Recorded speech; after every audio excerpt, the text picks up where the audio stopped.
Friends, welcome back to our channel Suresh digital talks. ఈరోజు నేను చెప్పే టాపిక్ ఏమిటంటే 2 days బ్యాక్ జరిగిన జమ్మూ కాశ్మీర్లో టెర్రరిస్ట్ అటాక్ గురించి ఈ వీడియోలో తెలియజేస్తాను. అసలు ఉగ్రవాదులు మన ఇండియా వాళ్ళని ఎందుకు చంపుతున్నారు, చంపడానికి అసలు కారణాలు ఏంటి, అసలు అక్కడ అటాక్ జరుగుతుంటే మన ప్రైమ్ మినిస్టర్ మోడీ గారు ఏం చేస్తున్నారు, అమిత్ షా గారు ఏం చేస్తున్నారు, మన ఇండియా ఆర్మీ వాళ్ళంతా కూడా ఏం చేస్తున్నారు, చాలా మంది చనిపోతుంటే ఏం చేస్తున్నారు, ఫ్యూచర్లో ఒకవేళ మనకి పాకిస్తాన్ వాళ్ళ ఉగ్రవాదులకి యుద్ధం జరుగుతుందా అనే దాని గురించి నేను మీకు ఈ వీడియోలో పూర్తిగా తెలియజేస్తాను. ఈ వీడియోని మీరు తప్పకుండా ఎండ్ వరకు చూడండి. ఇక మన టాపిక్ విషయానికి వచ్చినట్లయితే, జమ్మూ కాశ్మీర్లో టెర్రరిస్ట్ అటాక్ అనేది ఎందుకు జరిగిందంటే, చాలా మంది అక్కడికి పహల్గామ్ అనే సిటీకి, జమ్మూ కాశ్మీర్లో ఉంది పహల్గామ్ సిటీకి టూరిస్ట్ ప్లేసెస్కి చూడడానికి చాలా మంది వస్తుంటారు. ఎందుకంటే పహల్గామ్ సిటీ అనేది బ్యూటిఫుల్గా ఉంటుంది, అందుకే అక్కడికి చాలా మంది టూరిస్టులు వస్తూ ఉంటారు. ఇప్పుడు చాలా పహల్గామ్ సిటీ అనేది చాలా ఫేమస్ అయింది, అందుకే చాలా మంది అక్కడికి వస్తూ ఉంటారు. అప్పుడు ఏప్రిల్ 22న 2025 అక్కడ ఏం జరిగిందంటే, సడన్‌గా ఒక నలుగురు వ్యక్తులు ఉగ్రవాదులు ఆర్మీ డ్రెస్‌లో అక్కడికి వచ్చి ఆ ప్రజలందరిని ఐడీ కార్డ్ అడిగి అందరిని చెక్ చేస్తూ ఉన్నారు. ప్రజలు ఏమనుకున్నారంటే, మామూలుగా ఆర్మీ వాళ్ళు చెక్ చేస్తుంటారు, ఏమో సెక్యూర్‌గా చెక్ చేస్తున్నారని అనుకుంటారు. కానీ వాళ్ళ ఐడీ చెక్ చేస్తూ దాంతో పాటు ఒక్కొక్కరిని అలాగే చంపడం మొదలుపెట్టారు. అక్కడ టెర్రరిస్ట్ అటాక్ జరిగేటప్పుడు మన ఇండియన్ నేవీ ఆఫీసరు, తన భార్య కూడా అక్కడే ఉన్నారు. ఈ నేవీ ఆఫీసర్‌కు 26 ఏళ్ళు ఉంటాయి. ఇతనుకు 6 రోజుల క్రితమే పెళ్లయింది. అంటే ఏప్రిల్ 16న పెళ్లయింది. 19వ తేదీన విందు కూడా జరిగింది. ఈ పెళ్లయినాక చాలా మంది గోవాకి ఎక్కడెక్కడికో టూర్‌కి వెళ్తుంటారు. అప్పుడు వీళ్ళిద్దరు కూడా, నేవీ ఆఫీసర్ తన భార్య ఇద్దరు కూడా జమ్మూ కాశ్మీర్‌లో ఉన్న పహల్గామ్ సిటీకి టూర్‌కి వెళ్లారు. కానీ అక్కడ చూస్తే సడెన్‌గా టెర్రరిస్ట్ అటాక్ అనేది జరిగింది. అప్పుడు వీళ్ళిద్దరు కూడా వాళ్ళకి దొరికారు. ఈ నేవీ ఆఫీసర్ కూడా దొరికారు. నేవీ ఆఫీసరు, తన భార్య కూడా ఇద్దరు కూడా దొరికారు. అప్పుడు ఆ టెర్రరిస్ట్ ఏం చేశాడంటే, నేవీ ఆఫీసర్ వేసుకున్న ప్యాంట్‌ని విప్పి, అతను ఒక హిందువు, నువ్వు బతకకూడదని అతన్ని తల మీద, బాడీ మీద AK-47 గన్‌తో కాల్చి చంపేశాడు. ఇదంతా కూడా ఎలా తెలిసిందంటే, ఆ నేవీ ఆఫీసర్ ఒక భార్య ఇదంతా కూడా న్యూస్‌లో అంతా చెప్పింది.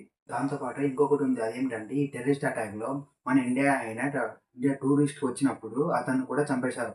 అసలు వీళ్ళిద్దరు కూడా టూర్‌కి ఎందుకొచ్చారంటే, తన కొడుకు ఎగ్జామ్స్‌లో 90% స్కోర్ తెచ్చాడని వాళ్ళు ఆనందంతో అలా టూర్‌కి వచ్చారు. జమ్మూ కాశ్మీర్‌లో ఉన్న పహల్వాడి సిటీకి టూర్‌కి వచ్చారు. అప్పుడు ఈ టెర్రరిస్ట్ అటాక్ సడెన్‌గా జరగడంతో వాళ్ళకి దొరికిపోయారు. అప్పుడు అప్పుడు వాళ్ళు అతన్ని చెక్ చేసి, "నువ్వు కూడా ఒక హిందువే, నువ్వు బతకకూడదు" అని అతన్ని కూడా చంపేశారు. అప్పుడు అతన్ని చంపినప్పుడు భార్య ఏమనిందంటే, "నన్ను కూడా చంపేయండి, నేనెందుకు బతుకుంటానని" అంటే, అప్పుడు టెర్రరిస్ట్ ఇచ్చిన సమాధానం ఏమిటంటే, "వద్దు, ఇక్కడ జరిగిన విషయం ఫస్ట్ నువ్వు మోడీకి చెప్పని" ఆమెకి సమాధానం చెప్పారు.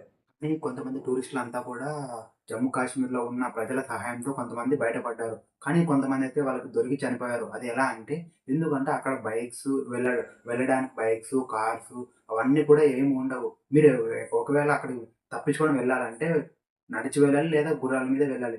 కానీ అక్కడ అది అంతా సాధ్యం కాలేదంతా. అక్కడ అటాక్ జరుగుతూ ఉండడంతో సాధ్యం కాకపోవడంతో చాలామంది దొరికి అక్కడ ఉగ్రవాదుల చేతిలో చనిపోయారు. ఇప్పుడు తెలిసిన సమాచారం ప్రకారం అయితే, అక్కడ జరిగిన టెర్రరిస్ట్ అటాక్‌లో 28 మంది చనిపోయారు. 17 మంది అయ్యారని న్యూస్‌లో తెలిసింది. అసలు ఈ టెర్రరిస్ట్ అటాక్ ఎందుకు జరిగిందంటే, జమ్మూ కాశ్మీర్‌లో కొత్తగా 85,000 మంది కొత్తగా అక్కడే సెటిల్ అయ్యి ఉన్నారు.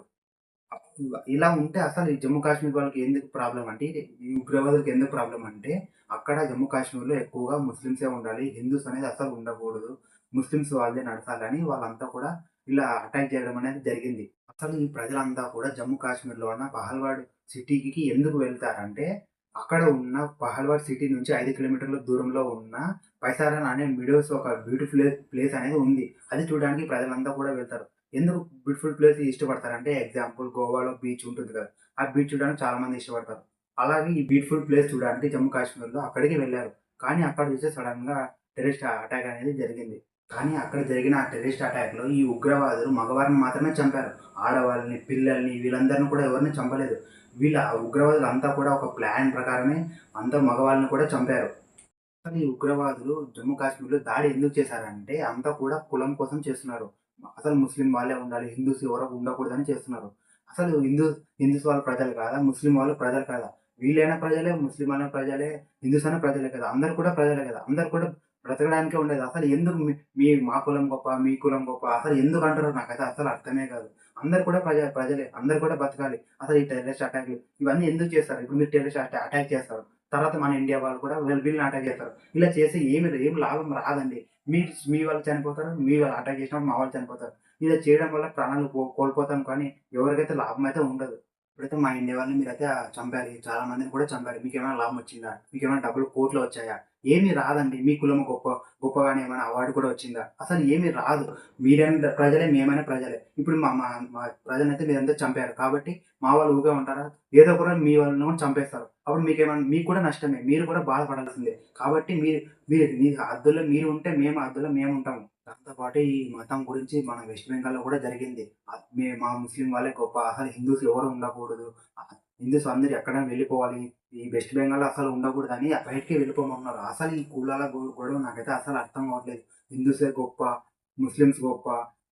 ఇలా ఎందుకు అంటారో నాకైతే అర్థం కావట్లేదు. హిందూస్‌నైతే బయటికి పంపించేస్తున్నారంట. ముస్లిం వాళ్ళే అక్కడ ఉండాలంట. అసలు హిందూస్ ఎవరు ఉండకూడదంట. అసలు ఎందుకు చేశారో నాకు అర్థమైతే కావట్లేదు. మీ ముస్లిం వాళ్ళే గొప్ప అని ఎందుకు చెప్పుకుంటారో నాకైతే అస్సలు అర్థమే కావట్లేదు. అసలు ఈ గొడవలు ఎందుకు జరుగుతాయో అసలు నాకైతే అర్థం కావట్లేదు. ఈ గొడవలు జరగడం వల్ల హిందూసు, ముస్లిం గొడవ పడడం వల్ల వీళ్ళు కొంతమంది చనిపోతారు. వీళ్ళు కొంతమంది చనిపోతారు. అప్పుడు వీళ్ళైనా బాధపడాలి. వీళ్ళైనా కూడా బాధపడాలి. అసలు ఈ కులం గురించి అసలు ఎందుకు గొడవ పడాలి? ఊకే ఉంటే అసలు ఏం జరగదు కదా! వీళ్ళు కూడా ప్రశాంతంగా ఉంటారు. వీళ్ళు కూడా ప్రశాంతంగా ఉంటారు. అప్పుడు అంతా కూడా ప్రశాంతంగా ఉంటుంది. అసలు నెక్స్ట్ సారి అయితే ఈ గొడవలనేవి అసలు జరగకూడదని నేనైతే కోరుకుంటున్నాను. హిందూస్ గొప్ప, ముస్లిమ్స్ గొప్ప అసలు అవి ఉండకూడదు. అందరూ ఈక్వల్‌గానే ఉండాలి. అందరూ కలిసిమెలిసిగానే ఉండాలి. మా కులం గొప్ప, మీ కులం గొప్ప అనేది అసలు ఉండకూడదని నేనైతే కోరుకుంటున్నాను. ఇలాంటి సమాచారాలు మరిన్ని కావాలంటే ఈ ఛానెల్‌ని సబ్స్క్రైబ్ చేయండి. ఈ వీడియో మీకు నచ్చినట్లయితే ఒక లైక్ చేయండి. వీడియో మీరు చూసాక మీరు ఏమైనా చెప్పాలంటే కింద కామెంట్ చేయండి. దాంతో పాటు పక్కన ఉన్న బెల్ ఐకాన్‌ని క్లిక్ చేయండి.